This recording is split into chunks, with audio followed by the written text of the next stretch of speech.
길냥이들한테 밥을 줘야 하나 말아야 하나.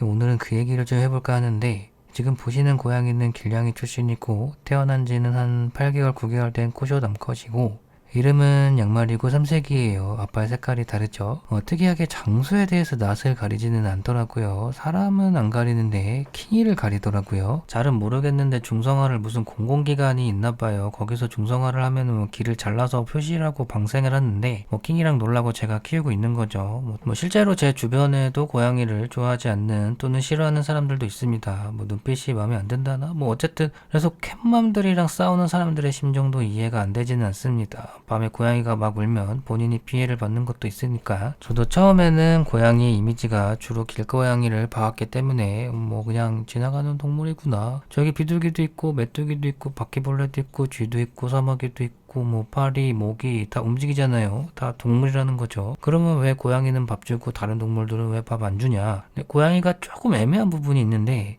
개와 비교를 해보자면 이해가 되실지는 모르겠는데요. 개는 인문학적인 유전에 의해서 만들어진 종입니다. 그러니까 번식을 전적으로 인간이 제어를 하는 동물이라는 거죠. 인간이 필요에 의해서 종을 만든 동물이라는 거죠. 본인이 누구와 짝짓기를 할지 정하지 못하는 대신에 배부름을 얻은 거죠. 그래서 개는 야생동물은 아니라는 거예요. 강아지는 밥을 줘야 할 의무가 있는 동물이라는 거죠. 그게 길에 보이는 비둘기와 강아지와의 다른 점이라는 거죠. 근데 고양이는 인간이 번식을 제어하지 않습니다. 물론 품종묘도 있지만 길냥이의 번식은 인간의 제어 밖이라는 거죠. 그래서 야생동물이라고 할 수 있습니다. 그럼 알아서 자생을 해야 하는데 도심 속의 길냥이들은 못 먹어서 꾀죄죄하죠. 왜 고양이는 자생을 못할까? 왜 고양이가 사람 사는 곳까지 와서 힘들게 지낼까에 대해서 생각을 좀 해봐야 되거든요. 인간이 농사를 지었던 시점이 있었어요. 어느 문명이든 유목 혹은 채집사회에서 직접 곡물을 길러서 먹을거리를 만들던 농경사회가 있었단 말이에요. 우리나라도 꽤 오랫동안 농경사회였어요. 그때는 진짜 고양이 세상이었지. 집에 창고 있었고 쌀도 있었죠. 고구마도 있었죠. 감자도 있었죠. 그럼 쥐가 꼬일 거 아니에요? 그럼 고양이가 따라오겠죠. 그래서 사실은 고양이랑 인간은 공생관계였다.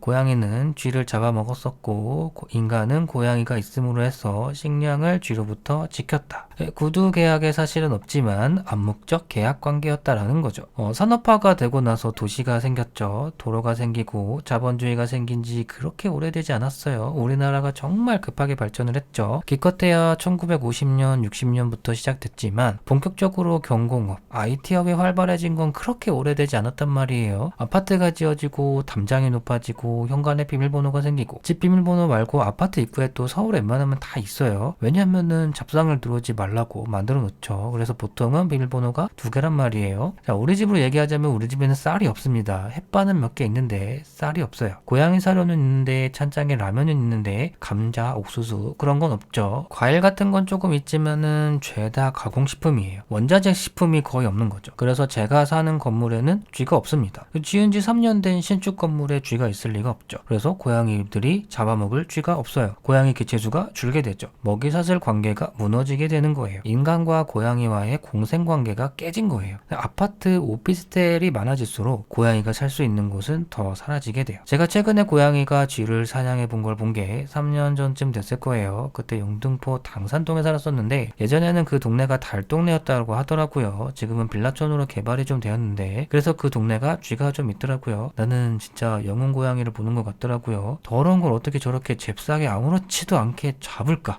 예전에는 사람을 경계하는 고양이들이 대부분이었거든요. 제가 택배 발송 때문에 자주 가는 편의점 앞에 한 마리 검은 고양이가 있어요. 하루는 그 고양이가 날 보고 막 울더라고요. 초면에 날 언제 봤다고 우는지 난 모르겠는데 내가 저 안에 참치캔 있는 거 안다. 빨리 사와라. 그러는 것 같더라고요. 그래서 들어가 봤더니 강아지 사료밖에 없어서 사주지는 못했는데 제 생각인데 점점 인간을 경계하는 고양이는 점점 멸종할 거고 개냥이들이 점점 많아질 거예요. 그러니까 쥐를 잡아먹는 인간의 식량을 지켜주는 공생관계로서의 고양이가 고양이가 아니라 인간과 교감할 수 있는 고양이냐 아니냐에 따라서 인문학적 유전에 의해 인간이 선택을 하는 거죠. 그런 고양이들이 어떻게든 살아남을 거예요. 척박한 도심 속에서 살아남는 유일한 방법이 될 거고, 인간에게 잘 보이면 밥이 나온다가 뇌이징이 될 거고, 그러다가 집사를 선택할 거고, 뒤룩뒤룩 살이 찌고. 특히나 요새 혼자 사는 사람들이 많은데 그렇게 고양이 키우면서 힘이 되는 거죠. 쓸쓸한 서울 생활, 유학 생활을 버텨줄 친구가 돼주는 거죠. 그래서 결론은 뭐냐,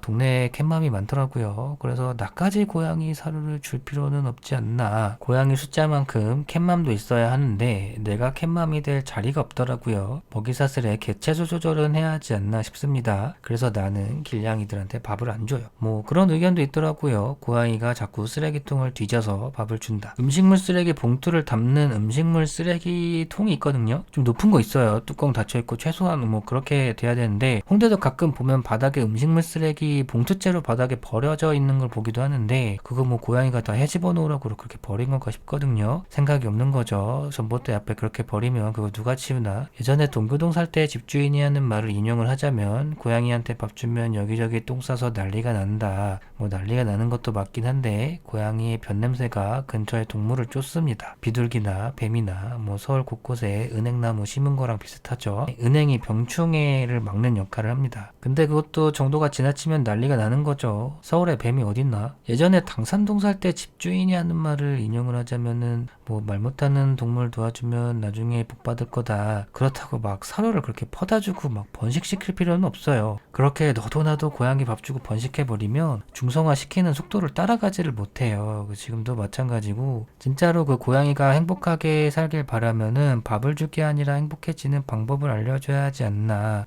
근데 그건 인간 대 인간일 때 하는 말이고, 고양이가 교육이 안 되죠. 아무리 고양이가 고양이 유치원에 간다고 해도 고양이가 한글을 떼서 나오지는 않는다고. 그래서 정말 내가 책임질 거 아니면 안 건드리는 게 낫지 않나 싶기도 합니다. 밥을 줄 거면 중성화가 먼저이지 않나 싶습니다. 외국의 사례를 하나 들어보자면은, 까마귀들에게 밥을 주는 기계가 있어요. 보통 우리나라는 까마귀 하면은 부정적인 이미지가 강하죠. 근데 의외로 까마귀들이 개똑똑해요. 그렇게 막 주기적으로 밥을 주면은 매일 밥을 먹으러 오겠죠. 점점 밥의 양을 줄이고 막, 근데 돌을 좀 섞는 거죠. 그래도 골라가면서 먹기는 합니다. 그러다 어느 날은 밥을 안 주는 거예요. 근데 그게 뭘 올려놓으니까 밥이 막 촤락 나오는 거예요. 이거구나. 그 이후로 까마귀들이 동네 쓰레기들을 막 주워오는 거예요. 그리고 뭐 밥 먹어가고, 뭐 이런 사례가 있긴 합니다. 뭐 나는 이런 것들도 하나의 공생 관계 중 하나라고 생각을 합니다. 뭐 잘 생각을 해봐요. 그냥 무작정 밥을 주는 건, 이건 그냥 생리적인 욕구 해결밖에 안 돼요. 근데 고양이에게 어떤 행동에 대한 보상으로 밥이나, 그게 뭐 사냥이 됐든 뭐가 됐든, 이건 어떻게 보면 고양이들에게 자아 실현 중에 하나이지 않을까 싶습니다. 뭐 제 생각은 뭐 그래요.